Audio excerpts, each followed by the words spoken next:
Welcome to the Beau Show. The renowned US Open tennis tournament is underway in New York.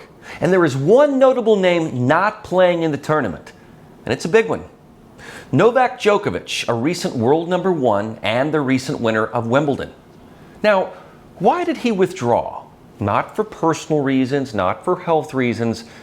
In fact, he has been keeping in top form, practicing on hard courts. Novak, or Noel as he is nicknamed, is withdrawing because the CDC policy for the United States still prohibits incoming foreign nationals if they are unvaccinated.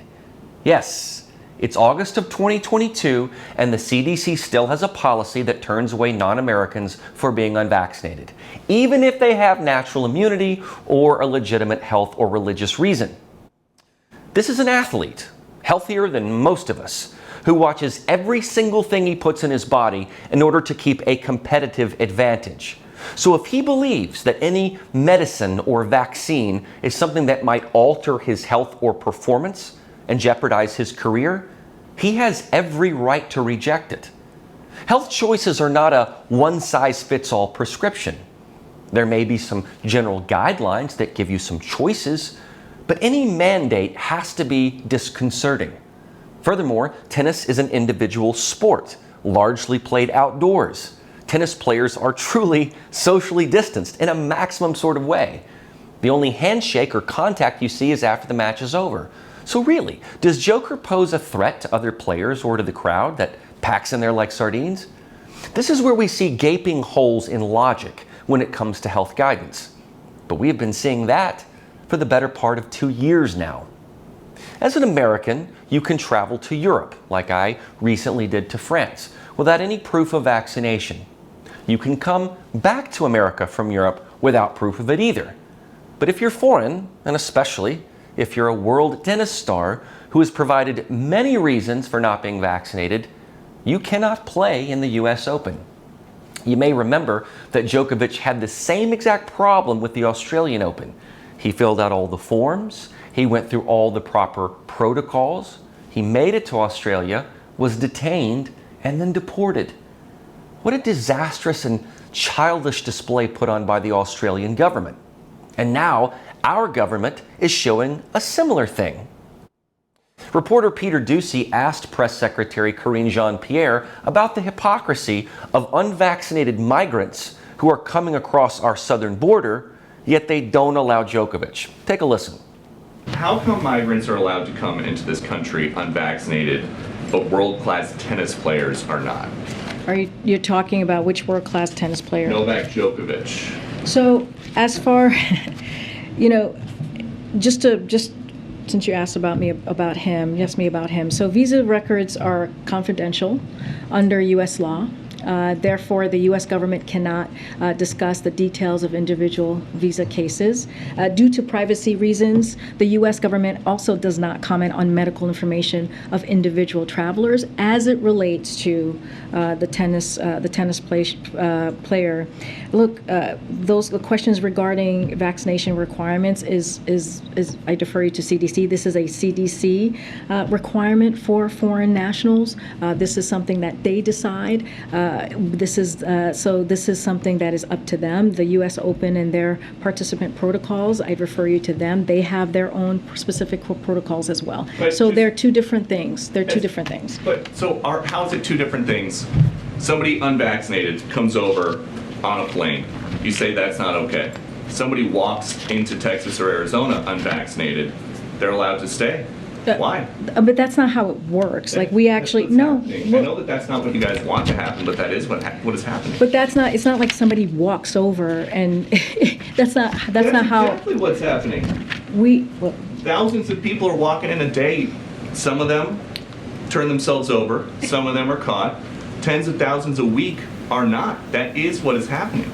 The funny thing is that she acts like she doesn't know who Djokovic is, even though she keeps looking down at her notes, because she anticipated that this might come up. Now, that's just speaking out of both sides of your mouth, is it not?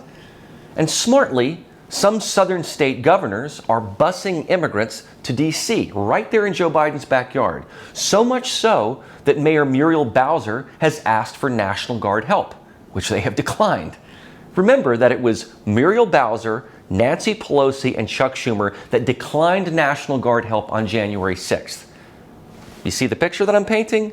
They wanted a confrontation on January 6th. And now that migrants are being dumped in D.C. because of horrible Biden policy, they are reaping what they have sowed. So no vaccine required of immigrants who are caught and released in this country, but the world #1 player cannot play in the U.S. Open.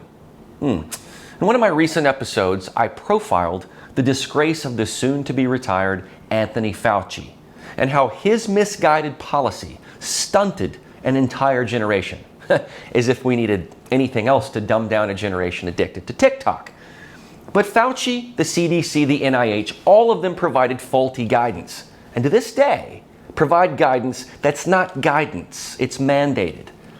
And with all that we know about vaccines now, from their short-lived efficacy to the lack of protection or transmission to the VAERS side effects and documented myocarditis, especially in young men, why have any mandate at all?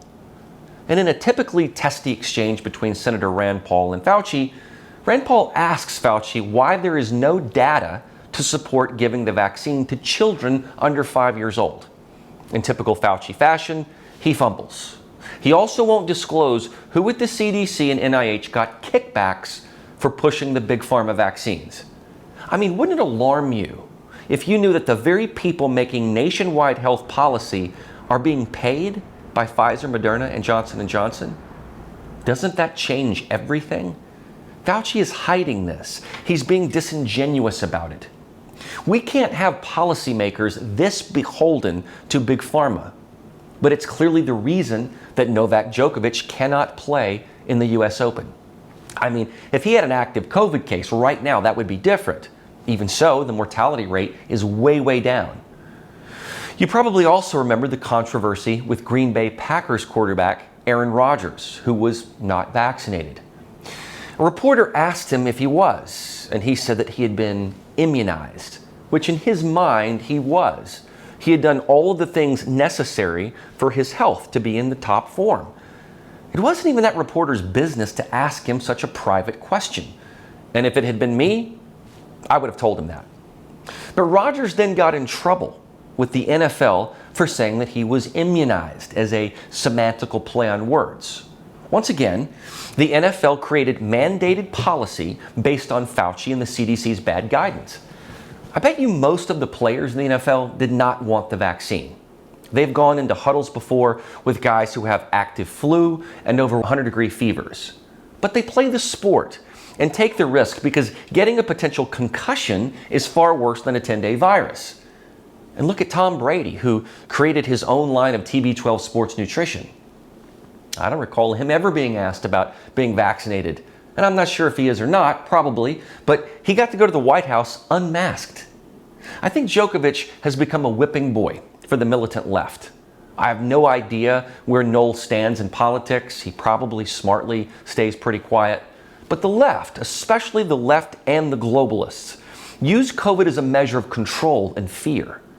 Novak has stayed firm in his position, and it stinks for him to be forbidden from competing.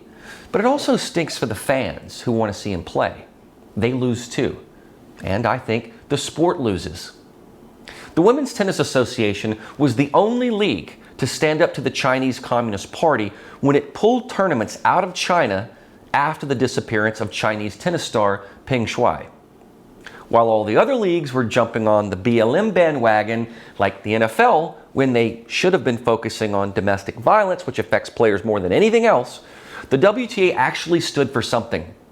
As a corollary, the U.S. Tennis Association should stand up to this CDC requirement.